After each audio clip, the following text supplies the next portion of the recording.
السلام علیکم ورحمۃ اللہ وبرکاتہ۔ اعوذ باللہ من الشیطان الرجیم، بسم اللہ الرحمن الرحیم۔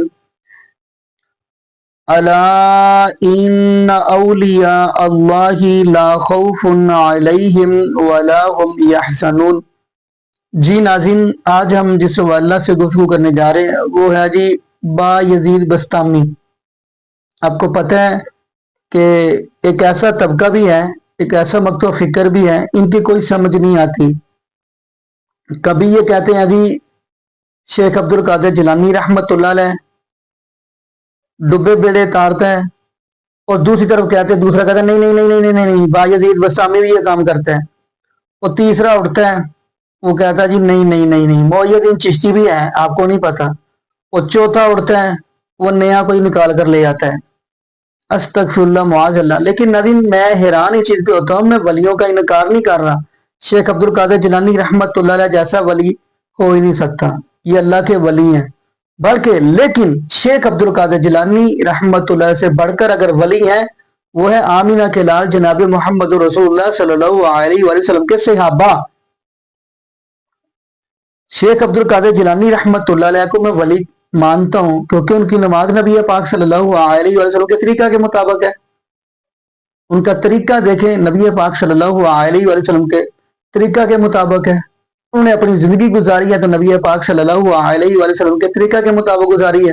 لیکن نبی یہ جو اپنی طرف سے مولانا مولوی بنا بنا کر بیان کرتے ہیں، ان کا ان اللہ کے ولیوں کے ساتھ کوئی تعلق نہیں ہے۔ یہ تو ان لوگوں نے اپنی طرف سے خود بنا بنا گڑی ہے تاکہ قوم کو گمراہ رکھیں، قوم کو صرف گمراہی میں رکھیں۔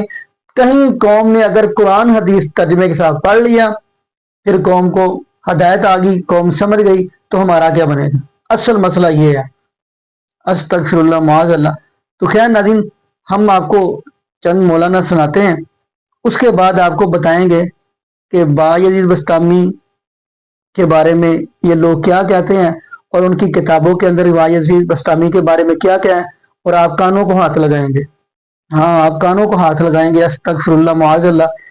تو ناظرین، میری یہ کوشش ہوتی ہے کہ ہم رب العالمین کے قرآن کی طرف آ جائیں اور نبی پاک صلی اللہ علیہ وسلم کے فرمان کی طرف آ جائیں۔ تو خیر آئیے ناظرین، ویڈیو کی طرف بڑھتے ہیں، پھر ہم آپ کو با یزید بسطامی کے بارے میں بھی بتائیں گے۔ تو آئیے ناظرین، مل کے ویڈیو دیکھتے ہیں۔ صاحب قوت القلوب بایزید بسطامی کے بارے میں لکھتے ہیں کہ انہوں نے خود بیان کیا۔ یہ قوت القلوب کیا ہے؟ قوت القلوب فی معاملۃ المحبوب، علم تصوف کی سب سے بلند پایہ کتاب۔ غزالی نے اس کے 20 صفحے اپنی کتاب احیاء علوم الدین میں نقل کیے ہیں۔ شیخ عبد القادر جیلانی نے بھی فتوح الغیب میں اس سے استفادہ کیا ہے۔ ابو طالب محمد بن علی الحارثی المکی کی تصنیف ہے۔ مکے میں پیدا ہوئے، 386 ہجری میں بغداد میں وفات پائی۔ تو یہ کوئی معمولی درجے کی کتاب نہیں ہے۔ اس میں جن بزرگ کا ذکر ہو رہا ہے وہ بایزید بسطامی ہے، ہمارے ہاں بھی لوگ ان سے واقف ہیں۔ ان کے بارے میں یہ ایک نوٹ ہے کہ ابو یزید طیفور البسطامی 3 صدی ہجری کے اکابر صوفیہ میں سے ہیں۔ یہ بھی بہت بڑے لوگوں میں شمار کیے جاتے ہیں۔ ان کے بعض اقوال جن کو شتیات کہا جاتا ہے بہت مشہور ہیں، مثلا یہ کہ سبحانی ما اعظم شانی، میں پاک ہوں، میری شان کتنی بڑی ہے، اور تاللہ ان لوائی اعظم من لوائے محمد، خدا کی قسم میرا علم یعنی میرا جھنڈا محمد کے علم سے بڑا ہے۔ تو اس طرح کی بہت سی چیزیں ان سے صادر ہوئیں۔ 261 ہجری میں خراسان کے شہر بسطام میں اس دنیا سے رخصت ہوئے۔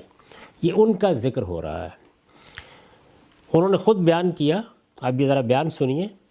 ادخلنی فی الفلک الاسفل فدورنی فی الملکوت السفلی فارانی الارضین وما تحتها الی الثری ثم ادخلنی فی الفلک العلوی فطوف بی فی السماوات وارانی ما فیہا من الجنان الی العرش ثم اوقفنی بین یدی فقال لی سلنی ای شیء رأیت حتی اہبہ لک۔ اللہ تعالیٰ مجھے فلک اسفل میں لے گئے اور ملکوت سفلی کی سیر کرائی، یعنی جو نیچے کا ملکوت ہے، نیچے کی بادشاہی ہے خداوند کی، اس کی سیر کرائی۔ اس طرح مجھے ساری زمینیں اور پاتال تک دکھائی۔ پھر فلک علوی میں لے گئے اور مجھے سارے آسمان اور ان میں بہشت کے باغوں سے لے کر عرش بری تک جو کچھ ہے وہ سب دکھایا۔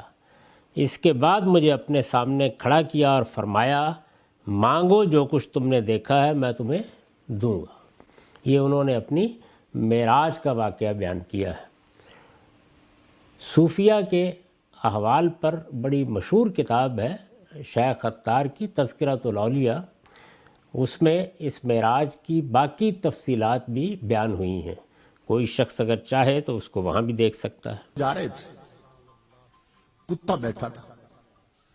جب آپ قریب سے گزرے تو اس کتے نے اپنی زبان میں کوئی بات کی۔ حضرت با یزید وہاں سر پکڑ کے نہ بیٹھ کے رونے لگ گئے۔ مریدوں نے کہا حضرت کتے نے کیا کہہ دیا؟ آپ نے فرمایا یہ کتا مجھ سے پوچھ رہا تھا کہ با یزید مجھے ایک بات کا جواب دے کہ تیری وہ کیا نیکی تھی کہ مالک نے تجھے انسان بنا دیا، اور میرا کیا جرم تھا کہ مجھے کتا بنا دیا؟ بتائیے ہماری کوئی نیکی تھی کہ اس نے ہمیں انسان بنا دیا؟ اور جانوروں کا کوئی جرم تھا کہ انہیں جانور بنا دیا؟ تو کتا مجھے کہہ رہا ہے با یزید مجھے بتا تیری وہ کون سی نیکی تھی کہ مالک نے تجھے انسان بنا دیا، اور میرا کون سا جرم تھا کہ مجھے کتا بنا دیا؟ تو فرماتے ہیں اس بات کا جواب نہیں تھا میرے پاس۔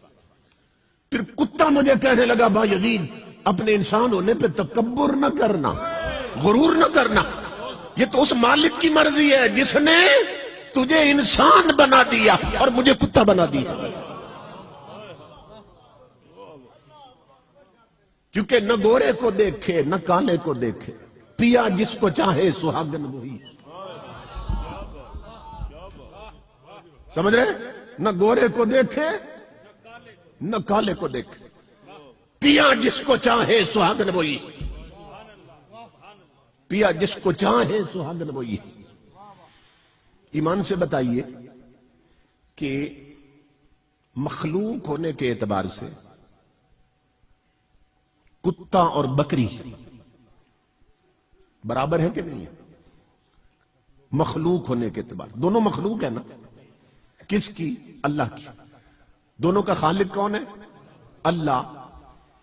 بکری بھی اسی نے پیدا کی، اور کتا بھی، اور شیر بھی اسی نے پیدا کیا۔ تو جب تینوں اللہ کی مخلوق ہیں، تینوں اللہ کی مخلوق، تو پھر کتا اور شیر حرام کیوں ہے اور بکری حلال کیوں ہے؟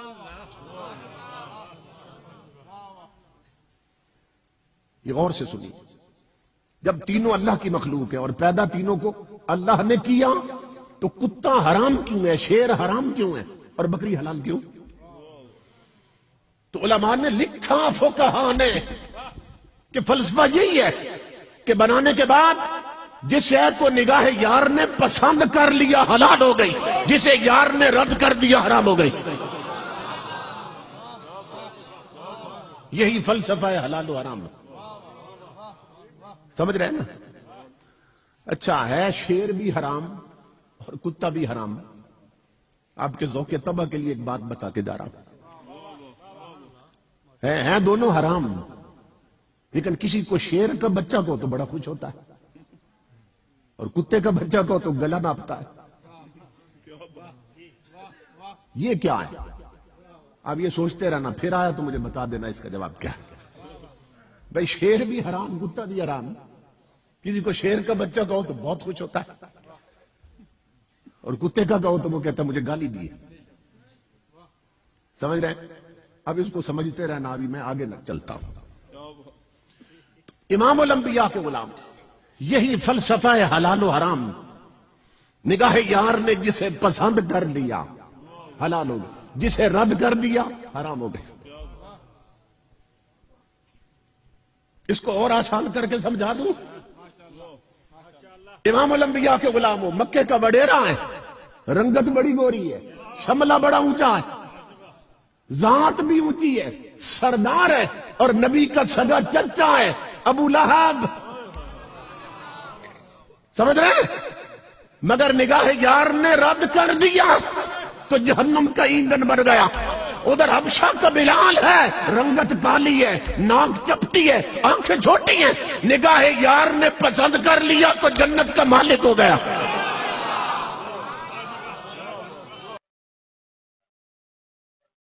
جی ناظرین، آپ نے یہ ویڈیو ملاحظہ فرمائی، تو ناظرین کتاب ہے تذکرۃ الاولیاء، شیخ فرید الدین عطار صاحب۔ تو ناظرین ان لوگوں نے اس کتاب کے اندر با یزید بسطامی کی معراج کے بارے میں لکھا ہے۔ اگلا جملہ جو لکھا ہے نا، آپ حیران ہوں گے، یہ کہہ رہے ہیں کہ جیسے معراج انبیاء میں سے آمینہ کے لال جناب محمد رسول اللہ صلی اللہ علیہ وآلہ وسلم کو کرائی گئی، کہتے ہیں ایسے ہی اولیاء میں سے معراج اگر کروائی گئی ہے تو با یزید بسطامی کو کروائی گئی ہے۔ استغفر اللہ معاذ اللہ۔ ناظرین یقین مانیے، ان سے بڑھ کر اگر ولی ہیں وہ نبی پاک صلی اللہ علیہ وآلہ وسلم کے صحابہ ہیں، تو ناظرین پھر صحابہ کو کیوں نہیں معراج کروائی گئی؟ یہ کہتے ہیں ہمارے با یزید بسطامی کو معراج کروائی گئی۔ استغفر اللہ معاذ اللہ۔ تو آئیے ناظرین آگے چلتے ہیں۔ جنید بغدادی، آپ کو پتہ ہے جنید بغدادی کون ہے؟ یہ وہی ہے جو فتاوی رضویہ کے اندر امام احمد رضا خان بریلوی نے جن کے بارے میں لکھا ہے نا وہ واقعہ، کہ جی جنید بغدادی دریا پار کر رہے تھے تو یا اللہ کہتے جا رہے تھے، تو پیچھے ایک بندہ آیا، اس بندے نے کہا میں کیا کہوں، تو آگے سے یا جنید، یہ جنید بغدادی کہنے لگا تو یا جنید کہہ، یا جنید کہتے جاؤ اور پار لگ جاؤ گے۔ وہ یا جنید کہتا گیا اور وہ پار لگتا گیا۔ اس نے کہا کہ اسے کسی نے پھسلا دیا، استغفر اللہ معاذ اللہ۔ تو وہ کہنے لگا کہ آپ کے جو جنید ہیں وہ تو یا اللہ کہہ رہے، تو کیوں نہیں کہہ رہا؟ تو وہ جو پیچھے آنے والا اس نے بھی یا اللہ کہا تو وہ پانی کے اندر ڈوبنا شروع ہو گیا۔ استغفر اللہ معاذ اللہ، یعنی اللہ کا نام لینے پہ استغفر اللہ معاذ اللہ وہ پانی میں ڈوبنا شروع ہو گیا۔ فتاوی رضویہ کے اندر احمد رضا خان بریلوی نے یہ بات لکھی ہے۔ تو خیر ناظرین، اب وہ کہنے لگا کہ میں تو ڈوب رہا ہوں، تو جنید بغدادی کہنے لگے تو کہ یا جنید تو پھر باہر آ جائے گا۔ استغفر اللہ معاذ اللہ۔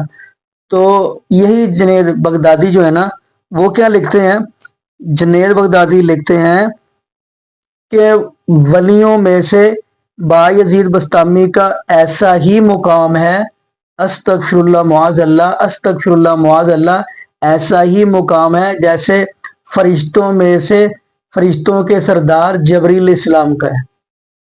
استغفر اللہ معاذ اللہ، اللہ معاف فرما دے۔ اور اگلی بات جو انہوں نے لکھی ہے با یزید بسطامی کے بارے میں، وہ تو آپ کو ناظرین پتہ ہی ہے کہ استغفر اللہ معاذ اللہ، کہ قیامت کے دن با یزید بسطامی کا جو جھنڈا ہوگا، میں تو ناظرین یہ جملے دہرانے سے مجھے تو ڈر لگتا ہے، آپ کو تو پتہ ہی ہے۔ استغفر اللہ معاذ اللہ۔ ناظرین میری یہ سوچ ہے، میں کہ طالب علم ہونے کے ناطے یہ سوچ رکھتا ہوں کہ امت مسلمہ رب العالمین کے قرآن کی طرف آ جائے اور نبی پاک صلی اللہ علیہ وسلم کے فرمان کی طرف آ جائے۔ اور دکھ کی چیز کیا ہے کہ چلو جب ان لوگوں کو نہیں پتا تھا، عوام الناس کو نہیں پتا تھا، یہ مولانا بریلوی طبقے ابھی بھی عوام کو اسی گمراہی کی طرف رکھے ہوئے ہیں، اور پھر ایسی جو با یزید بسطامی ایسے لوگوں کا دفاع بھی کر رہے ہیں۔ دکھ مجھے اس چیز کا ہو رہا ہے۔ میں چاہتا ہوں اللہ پاک ان کو، اللہ پاک نے عقل دی ہے، یہ کہیں کہ چھوڑے با یزید بسطامی، چھوڑے فلاں، ہم قرآن کی طرف آتے ہیں، نبی پاک صلی اللہ علیہ وسلم کے فرمان کی طرف آتے ہیں، تو کچھ نہیں ہو جانا۔ میں دعا کرتا ہوں اللہ پاک تمام امت مسلمہ کو قرآن حدیث پہ اکٹھا فرما دے، اور یہ بھی دعا کرتے ہیں اللہ پاک ہمیں نبی پاک صلی اللہ علیہ وآلہ وسلم کی شریعت کے مطابق زندگی گزارنے کی توفیق دے، اور اللہ پاک ہمیں 5 وقت کا پکا سچا نمازی بنا دے، اور جتنے بھی بے اولاد جوڑے ہیں اللہ پاک سب کو نیک نورینہ، صحت تندرستی والی، ایمان والی، لمبی زندگی والی اولاد عطا فرما دے۔ جزاکم اللہ خیرہ، احسن جزا۔ السلام علیکم ورحمۃ اللہ وبرکاتہ۔